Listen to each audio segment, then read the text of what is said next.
Seterusnya, Suraya, macam mana nak seronok baca. Seronok nak baca Quran. Betul Suraya? Macam mana nak rasa seronok? Kenapa saya tulis saya tak faham? Okey. Macam mana nak jadikan Al-Quran sebagai, itulah tulisan doktor sangat. Al-Quran sebagai pendamping. Mana Suraya? Cinta Suraya. Okey. Macam mana nak seronok baca Quran, betul? Yang kedua, macam mana nak jadikan Al-Quran sebagai sebagai manual. Bagus awak sebut perkataan manual. Saya tulis manual tapi tak faham. Contoh, kamu beli Lego gambar istana. Kamu boleh ke kalau tak tengok manual dia tu, nombor 1, nombor 2, lepas tu kamu buat sendiri? Takkan boleh. Walaupun kamu minat macam mana Lego. Kamu tengok manual, dia ada dah nombor yang ini sampai siap istana tu. Jadi, Al-Quran ini sebagai manual untuk menyempurnakan kita. Sebab tujuan Allah ciptakan kita dah jelas, wa ma khalaqtul jinna wal insa illa liya'budun, tidak aku ciptakan jin dan manusia melainkan untuk mengabdikan diri. Untuk capai tujuan penciptaan Allah, manualnya adalah Al-Quran. So dalam proses ini anak-anak, kamu belajar dalam fakulti apapun, cuba sedaya upaya. Pelajar UAE memang bijaksana semua.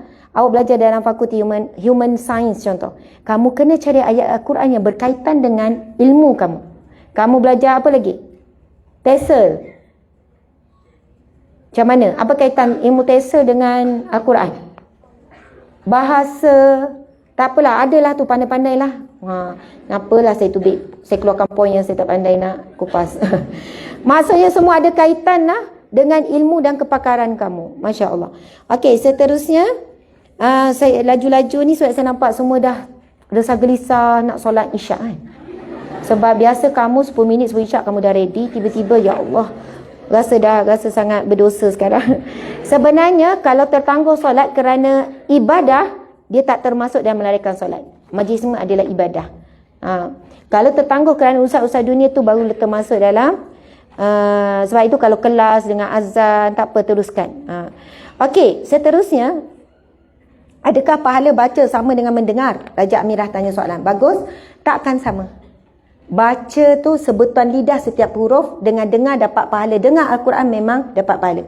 Rasulullah SAW seorang yang sangat romantik. Bila isi uzur, Nabi akan letakkan kepala Nabi di atas riba isteri. Romantik kan? Faham tak? Tidur atas kepala isteri.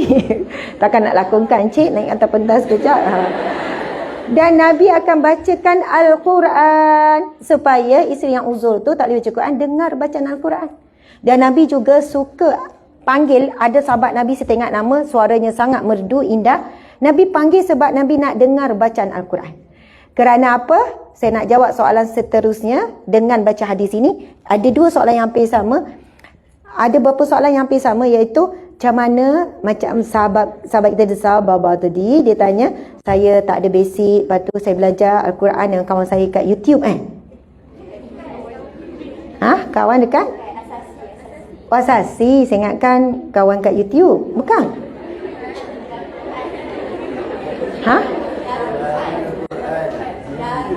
Oh, daripada Darul Quran. Kawan dia perempuan lelaki. Tak apa, rahsia.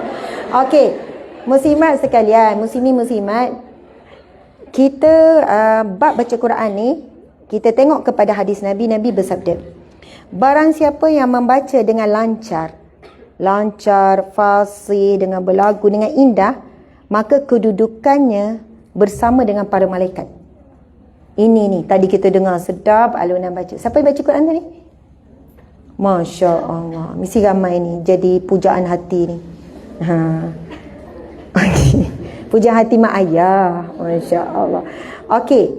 Jadi anak-anak, orang yang nak sampai fasih baca sedap ni, dia perlu usaha yang banyak. Betul tak? Belajar itu, ini, sekian. Namun, Nabi bersabda, barang siapa yang membaca Quran merangkak-rangkak, bersusah payah, baca tu kan, kalau nanti bulan Ramadan orang mengharap taklah sekumpulan dengan dia. Sebab lambat habis halaqah tu. Nak habis dia tu, Bismillahirrahmanirrahim, laju. Dia pun macam tu lah. Lama-lama grup tu lah paling sikit sebab orang lambat.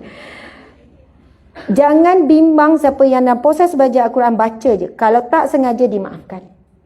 Sebab ada yang tanya soalan, adakah bila tersilap tukar jadi dosa? Tersilap. Kan dua situasi yang diangkat panel. Maksud tak dicatat dosa, tak dicatat salah. Orang yang terlupa, orang yang tersilap dan orang yang tertidur. Sorry, 3.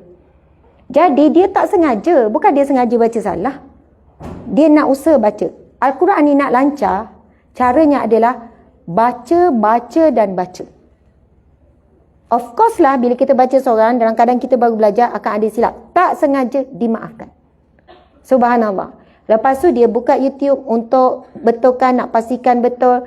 Jangan jadikan sebab halangan, sebab kita takut salah, jadi kita tak baca Quran. Jangan. Bacalah sampai lancar. Bukan tunggu lancar dulu, baru baca. Al-Quran, dia begitu. Bacalah sampai lancar. Bukan lancar dulu, baru baca. Jadi, para pelajar sekalian, adakah pahala baca sama dengan mendengar? Saya dah jawab. Kelas mengaji tak proper, lepas tu okey dah jadi takut nak baca dah. Tak pernah yang terjemahan. Okey, sebenarnya kita bawa Al-Quran yang dengan terjemahan itu Al-Quran full dah. Sebab memang ada 30 juzuk Al-Quran. Dan ia memudahkan bagi orang yang tak ada wuduk, orang yang sedang haid pun boleh bawa, boleh buka Al-Quran dan baca terjemahan. Yang bahagian Al-Quran tu jangan pegang, jangan sentuh. Bahagian terjemahan boleh sentuh. Lepas tu boleh baca dalam hati. Boleh baca. Surah Al-Mulk tu dalam hati boleh baca. Masya Allah. Sesungguhnya baca Al-Quran salah, dah jawab. Baca Quran, baca dalam telefon sama ke dengan Al-Quran? Kita baca phone, sebenarnya Al-Quran tu tidak wujud kecuali digital, betul? Kita buka muka surat ni, dah pindah, yang tu dah hilang. Bila kita tutup apps tu, dah tak nampak dah Al-Quran tu. Of course lah adik-adik sekalian, dia tak sama dengan Al-Quran yang 30 juzuk, itu panggil Mashaf Al-Quran.